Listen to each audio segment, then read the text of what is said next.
I'm Mrs. N, and welcome to my neighborhood. Do you hear that? Oh no! Bees are moving into my backyard! What should I do? Bees are important. That's because they are the main pollinators for plants. Pollen is the substance that plants use to form seeds.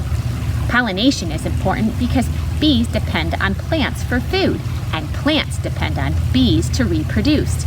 Here, let me show you how it works.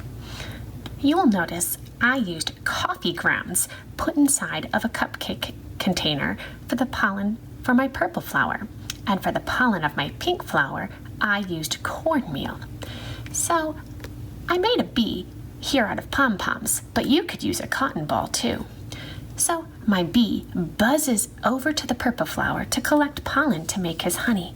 He takes a taste, and then he buzzes on over to the pink flower and takes a taste. Oh, what happened? Yeah, that's right. The pollen from the purple flower is now mixed into the pollen of the pink flower. That's when fertilization begins.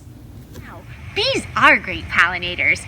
Bees are the main pollinators for many of the fruits and vegetables we eat, and for the crops that feed our livestock. Bees are even important for creating the clothes we wear. We need to protect the bees. Let's call the beekeeper so they can safely move the bees to a new area. After all, what would happen if there were no more bees? Well, I have to buzz off. See you later.